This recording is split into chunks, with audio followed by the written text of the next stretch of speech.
Cambiamos de tema, decíamos que más temprano íbamos a poder abordar el caso Barraza, este dirigente piquetero, y decíamos también que es como un caso que se repite, ¿no? De dirigentes sociales, muy entre comillas esto, que manejaban organizaciones piqueteras y que recibían una cantidad impresionante de recursos del Estado provincial en la época en que el kirchnerismo gobernaba la provincia, y que después se fue constatando, caso por caso, que en realidad se enriquecían ellos. No es que estos fines sociales que declamaban se concretaban con esos recursos públicos. Y aparecían estos quinchos particulares de ellos, con piscina, camionetas 4x4, bueno, todo un dispendio tremendo de recursos del Estado en beneficio de unas pocas personas que eran, claro, funcionales políticamente al gobierno de turno.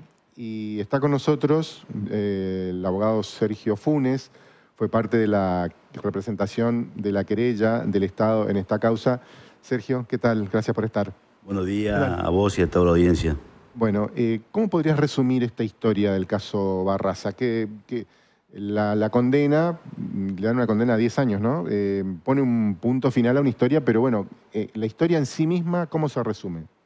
Bueno, podemos resumir como un caso emblemático en la provincia de corrupción, toda la verdad, porque Barraza pertenecía a SAMEP, estaba como jefe del Pozo 5, que está en Jujuy y Alberdi. O sea, tenía un cargo jerárquico. Un cargo jerárquico donde manejaba varios empleados y de ahí empezaban a operar y a mandar de acuerdo a la hora extra.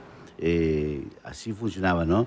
El empleado que no le obedecía a él para ir al quincho, como vos mostraste, o a otros lugares donde la construcción de la casa del papá, de la hermana, en Vilela, el sector donde tenía la pesca, los empleados que no obedecían la orden de ir a trabajar a esos lugares en horario de trabajo de SAMEP, no le pagaba horas extras. O sea, hacían trabajar a la gente de SAMEP para construir sus propios quinchos. Sus cuestiones personales. Sus quinchos, su casa, muros, refacciones, pileta, todo tipo de construcciones en beneficios propios. Cuando él entra a SAMEP, ¿alineado políticamente con quién estaba? Cuando él entra a SAMEP, entra creo que en 2015, 2016, algo así, y alineado con el gobierno de turno, en ese momento, Capitanich. Porque no sé si es la época también en que estaba Gustavo Martínez presidiendo SAMEP. No, eso ya no sabría decirte, no. Pero bueno, él era funcional básicamente a Capitanich. Sí, él era funcionario de Capitanich. Habría alguna cosa que hicieron, que pasaron, inclusive ahora se desprendió de la causa esta, del expediente, de la serie de testigos que hubo, de que se investigue a varias personas, entre eso el directorio que estaba en SAMEP entre el año 2023 y 2022. O sea, ellos van a ser investigados porque... ¿No podían desconocer esto? No, para nada, no podían desconocer. A ver, si vos le das hora extra a un empleado, pasa por la administración de SAMEP, pasa por el directorio. El directorio avala eso, o sea, hay toda una serie de cosas que son cómplices de mucha gente ahí. También se pidió que se investigue un abogado. También se pidió que se investigue al doctor Galassi, porque también es empleado de SAMEP. Bueno. ¿Cómo marcaban? Aparecían como que marcaban ingreso y no ingreso. Y ahí había varias modalidades de marcado de ingreso y salida del empleado. En algunos casos era con el pulgar, en algunos casos era con planilla. Básicamente el Pozo 5, la mayoría era con planilla que ellos mismos la hacían, la formaban, o sea, y de acuerdo a eso, la hora extra que le daban al empleado, de acuerdo a eso era la hora extra, si le hacían caso a Barraza para ir a trabajar ellos. Imagínate que el empleado ingresaba a trabajar entre 6 y 6 y media de la mañana y trabajaba hasta las 19, 19:30 en Vilela, en Las Palmeras, el barrio que está allá cerca de la terminal, o en Villa Prosperidad, o allá en el circuito 16, 16C, 16A, el barrio no me acuerdo. Bueno, haciendo construcciones para él o para su familia. Qué obscenidad, ¿no?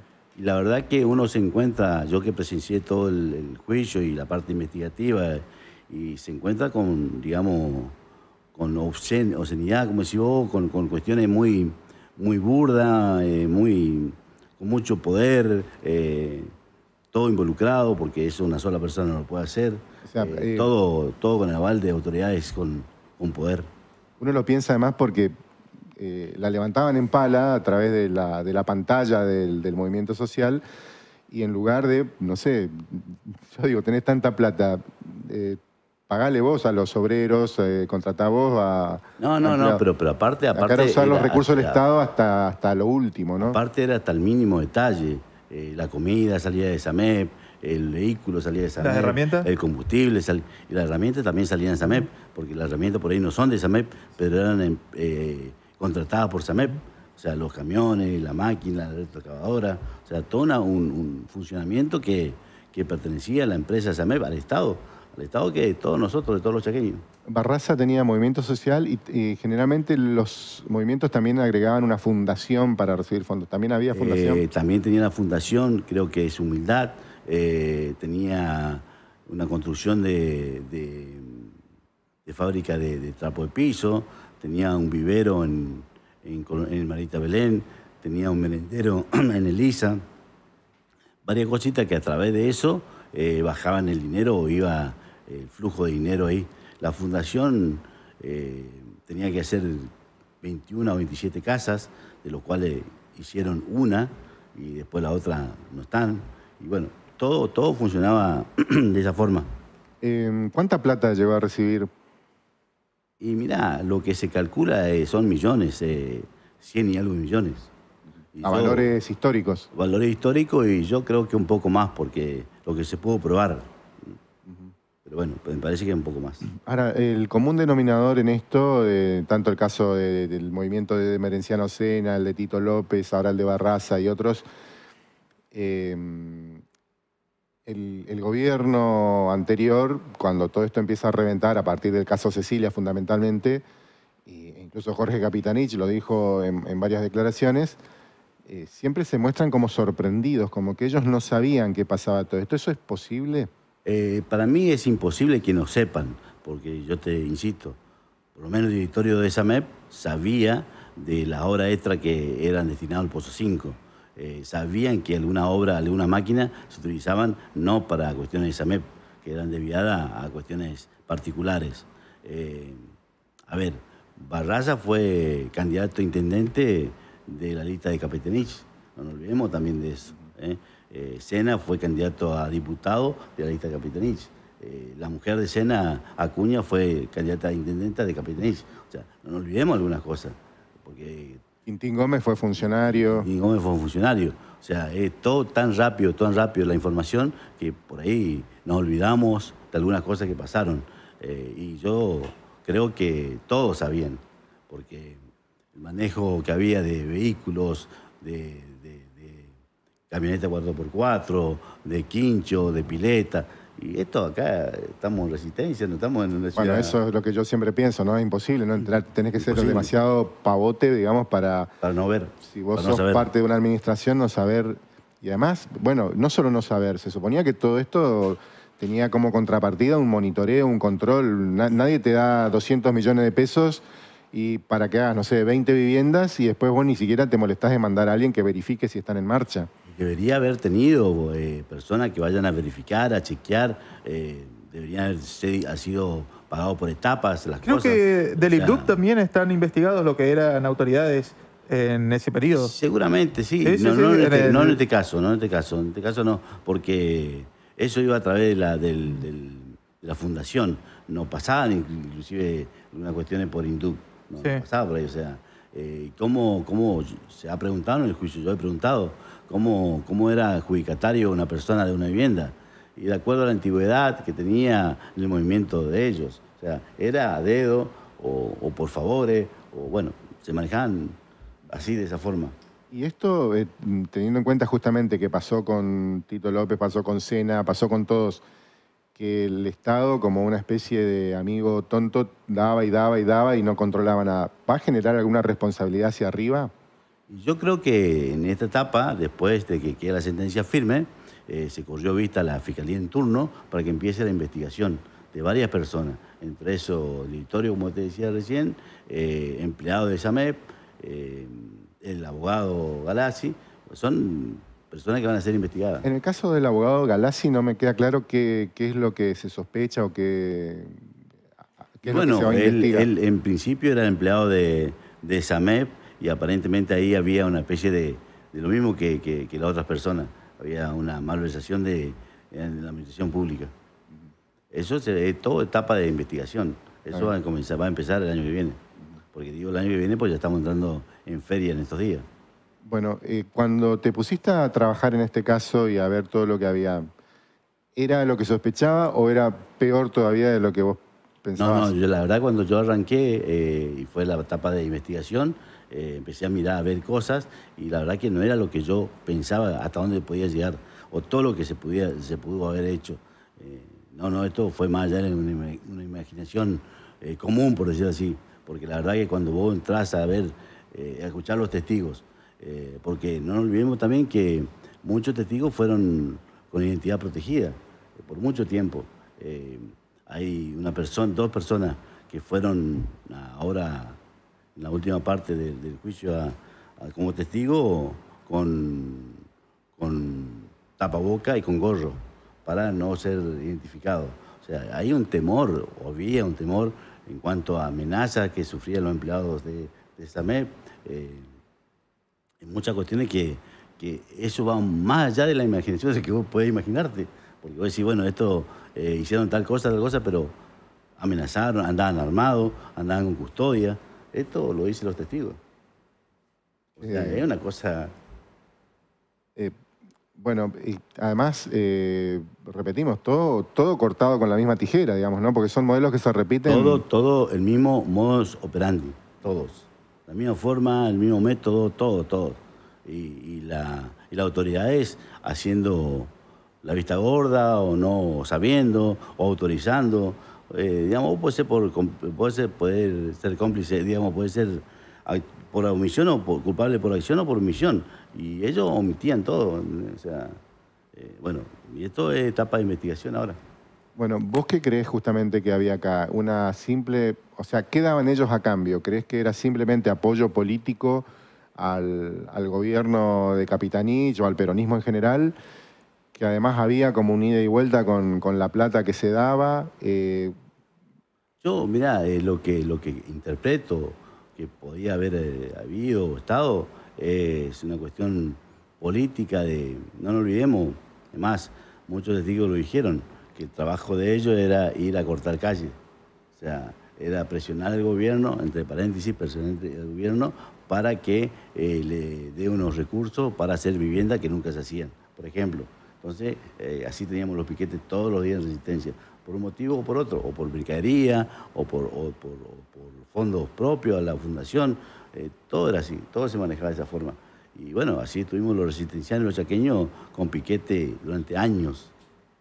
Sí, bueno, creo que por ahí pasaba la cosa. Hasta se llegó a cambiar el recorrido de los colectivos para dejarles la plaza servida. Claro, se llegó a cambiar el recorrido de los colectivos, se llegó a no poder funcionar el remisero, el taxista, el comerciante. Mucha gente fue perjudicada por este tema, por este modelo del gobierno que se fue. Bueno, y a la vez todos los dirigentes, cada vez que hablaron, incluso lo vimos en el caso Cecilia, todos se venden como grandes benefactores, digamos, ¿no? Que luchaban por los derechos de los demás, pero también cuando uno escarba y ve, hay muchos testimonios que hablan, aquí lo tuvimos a Juan Díaz, que fue el primer abogado del Clan Sena, y él decía eso de que ellos dicen compañero, compañera, es un verso, decía, eso era una estructura ultra vertical, eso era un campo de concentración, llegó a decir Juan Díaz sobre el barrio merenciano, en cuanto a que nadie podía disentir con ellos, no era una cuestión democrática como la quisieron plantear después a la hora de los alegatos en el caso Cecilia, sino que había un sometimiento real, concreto, contundente, rotundo.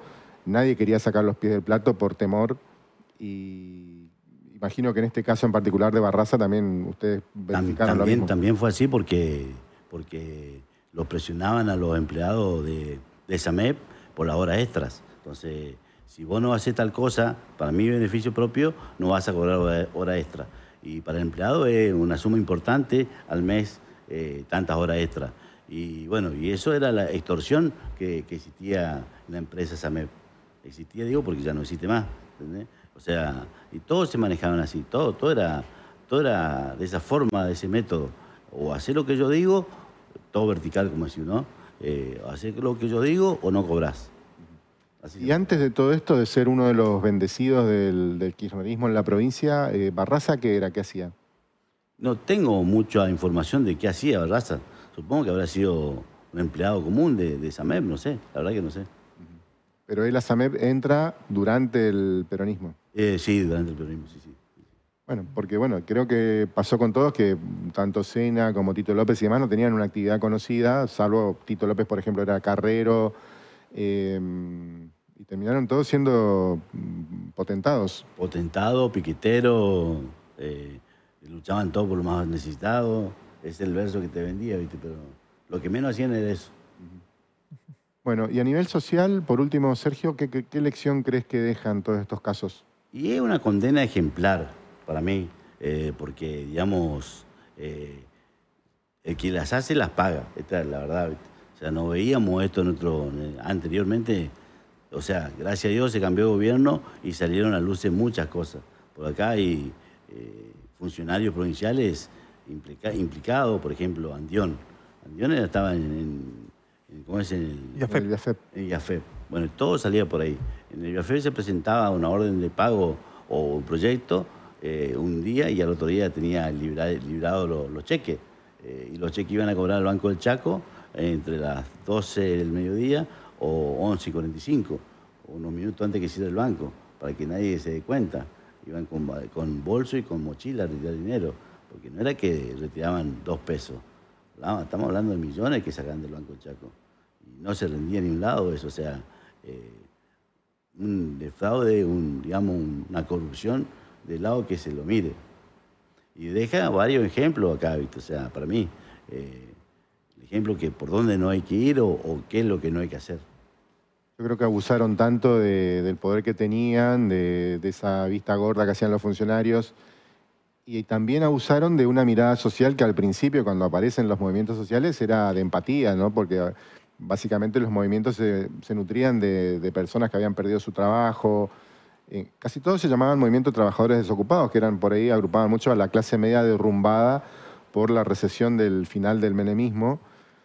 Pero incluso en el estallido 2001 recuerdo a la Claro. gente que golpeaba los bancos por el corralito y que había como una solidaridad recíproca con los piqueteros, pero terminaron, bueno, arruinando todo lo que fue ese movimiento, ¿no? Totalmente terminaron de arruinar todo, en realidad, ¿viste? Porque nacen en esa época, básicamente los trabajadores, pero después se distorsiona todo lo que ellos decían que iban a hacer. Terminan siendo empresas, ¿no? Empresas Y piqueteras que terminan siendo enriquecían a sus Terminan gerentes. siendo empresas, terminan siendo, digamos, apretadores, hostigadores, un montón de cosas que terminan siendo esta gente que teóricamente trabajaba para los que menos tenían. Y yo creo que nunca se imaginaron que iban a estar así, ¿no? Saliendo esposados de un tribunal. Y nunca se habrán imaginado que también había mucha impunidad, ¿eh? Se notaba incluso en el proceso del juicio, Barraza, la actitud de él, creía que, no sé, todavía tenía su poder y la impunidad que lo manifestaba contra los jueces, contra el tribunal, o sea, era importante. Bueno, el día que se lee la sentencia vimos una foto de él haciendo un gesto obsceno con el dedo, ¿no? Y fue así en todo el proceso.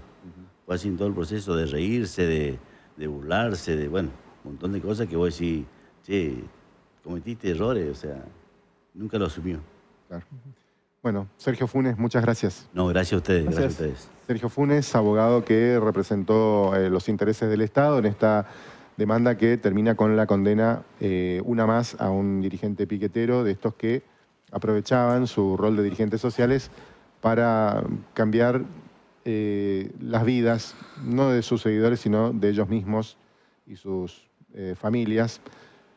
La verdad, un escándalo increíble. No tomamos dimensión, creo yo, de toda la inmensa cantidad de recursos que se fueron de esta manera, habiendo podido ir a cuestiones realmente esenciales del Estado.